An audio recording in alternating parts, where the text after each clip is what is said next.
Losing weight can be a challenge, but it doesn't have to be. My name is Dr. Erica Steele. I'm a holistic doctor in family practice. I hold 6 degrees in my field. They're all in the natural healthcare space. I am a drugless doctor and I went to school, so you don't have to. All right, so let's discover how to balance your body, your mind, and spirit for optimal weight loss results. And we want to do this holistically because I'm a holistic doctor. All right, so what does it mean to have a holistic weight loss process? It's really about creating the healthy balance with all aspects of your life to achieve those sustainable results that last years and years. So in this video, we're going to explore some of those key principles for having a holistic weight loss lifestyle and how you can use them to achieve your actual goals. All right, so what is it about? Holistic weight loss is really about creating that balance, and holistic medicine in general is about creating that balance, where we always look at the relationship that one organ system has to another, or this aspect of the humanity has to this. We look at humans. I treat humans for a living all day long, and so one thing may affect another, and it may be surprising. If, for instance, your mental health, if it's not addressed, is going to affect your emotional health, which in turn is going to affect your physical health and well-being. So we look at all of these different components when we're working to really balance and help people to reclaim their health.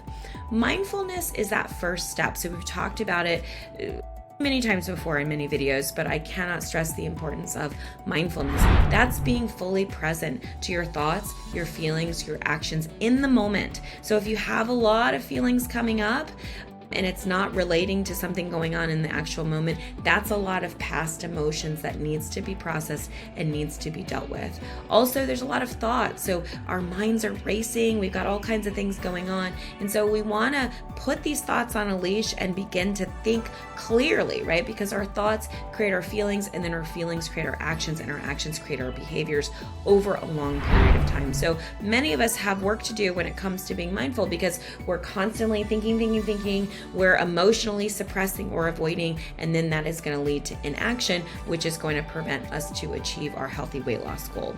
Meditation, yoga, prayer can all be super helpful for us to be able to discover that. The second step is movement. Of course, we want to move our bodies. Sometimes movement, the reason I put it second in this particular video is because sometimes movement can be motivating.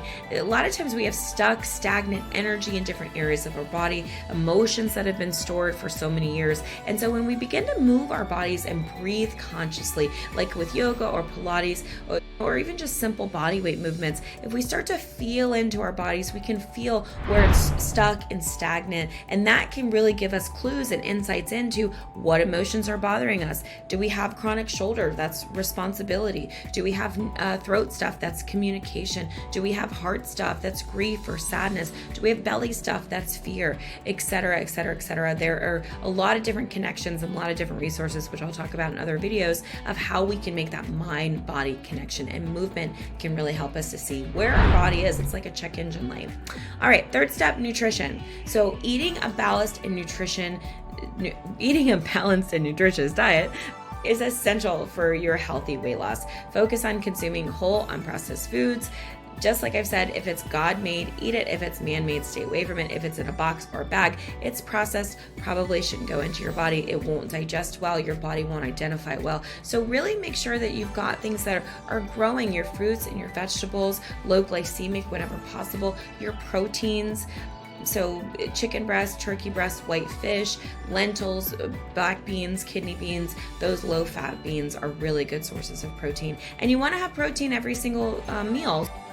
Let's say if average you need 100 grams of protein, just take that number that you need and divide it by how many times a day you're going to eat, and then set that as your goal. I typically first start with water, making sure patients are drinking half their body weights in ounces in water, and then we go secondary to their protein. So we go, okay, make sure you get your half your body weight in ounces in water, get that into a routine. I know for a lot of people, they've been dehydrated for so long, they're going to go to the bathroom a lot in the beginning, and that's actually a good thing, because that's the body just cleansing itself. It's going, oh my gosh, thank God we've given her water. And so it's going to take a while to balance that. Don't be afraid of that. You need to be able to eliminate. It will over time, as you become hydrated, as your cells become hydrated, the bathroom trips will definitely calm down. So be aware of that. Once you get the water down, then add the protein. Make sure you're subdividing it out. I tend to go smaller doses of protein than larger doses of protein. Like, I don't typically eat one meal a day unless I'm fasting or doing some sort of spiritual practice. So there's all kinds of different ways that we can maneuver for that. All right, 4 steps. Sleep. You want to get quality sleep. You want to make sure that you are sleeping restful. If you tend to ruminate before you go to bed, just put a simple notebook by your bed and write everything down, like data dump everything on your brain. I don't typically recommend things like melatonin because it can affect your serotonin, but if you do need something to help calm you down, I love GABA as an amino acid. I love L-theanine, holy basil. It can also be helpful too, and it's nice and mild. Valerian, nice and mild. We don't need to knock ourselves out. We just need a nice, gentle sleep. We also don't want to skip sleep. We don't want to do 4 hours a day, 5 hours, taking a lot of naps. We want to have that nighttime routine and have that restful sleep that so many of us need to be able to repair and heal. The 5th step is stress management. We talk about this a lot on this channel, is about emotional stress and emotional well-being and really validating and honor. There's a lot of different modalities out there. EFT tapping, there's NLP, which is neuro-linguistic programming, there's hypnotherapy, there's meditation, there's mindfulness. There's a lot of different modalities. Reading books even can really help you to understand and validate your emotions. We all have them. Whether you're a man or a woman, we all have emotions, and it's very important for each one of us to validate our emotions and how we actually feel. So we want to ensure that we give our emotions space, even if it's difficult, even if it doesn't feel good. It's important to honor those difficult and, let's say, uncomfortable emotions before we just shoo them away and try to affirm them away. We want to really sit with this discomfort and be comfortable with this discomfort and honor that emotion before we're ready to transform it into something healthier. Mindful eating, so that's eating consciously, that's knowing your macros, what you're eating, breakfast, lunch, dinner, and snack, making sure that you're aware, present to where your food is coming from. That's an even deeper connection to mindful eating. Are you growing your food? Are you buying your food? Where are you buying your food from? Where does that source come from? Because that's all energy. So if you are buying foods from different places and you're not aware of them, you're not truly mindful eating because you're not fully present to what it is that you're eating and why you're eating it. So really connecting in and communing with yourself, because that's how you're nourishing yourself. That's how you're healing yourself in essence.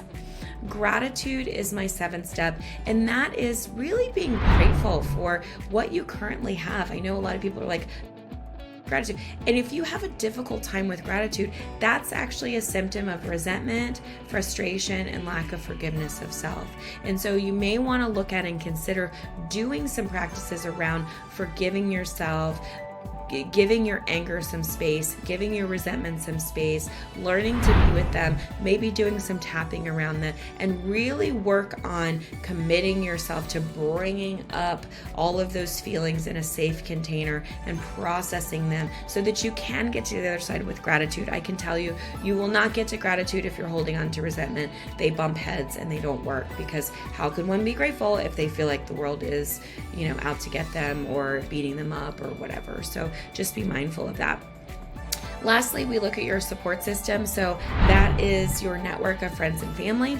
I strongly suggest you take an inventory of those people. Just because they're blood doesn't mean that they need to be in your life. And you want to make sure that the people in your life make you feel good and you feel motivated. Now, it's not necessarily their responsibility to make you happy, but also too, are they practicing healthy boundaries with you?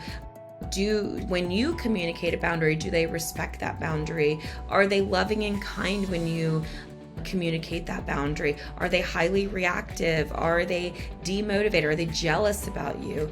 How do they respond to you excelling? Let's say you get a promotion or something really incredible happens. Are they happy for you? Or do you feel almost afraid to tell them because you don't want them to feel bad? A lot of us who have been through trauma have deeply codependent relationships. and it's masked as empathy because we are always assessing our environment to make sure that the people in our environment are happy, because if they're happy, that means we're happy. But that is codependent relationships. I can be happy or not happy, and you can be happy or not happy. They're not interrelated. I can actually be happy and you be unhappy and we be okay. And so understanding the support system and how those relationship dynamics work is really important to your overall health and well-being when you're balancing yourself. All right, so balancing your body, mind, and spirit with a holistic approach is certainly key, in my opinion, to optimal weight loss. And by incorporating these steps into your daily life, you can achieve your weight loss goals forever. It's not a quick fix situation. This is a lifestyle, and you can improve your overall health and well-being and lead a more happier, more fulfilled, more wholesome life. I definitely am living proof of that. So if you want to start your holistic weight loss journey with me today and see the results for yourself, please click on the link below and we'll be welcome to have you in our next upcoming holistic weight loss program.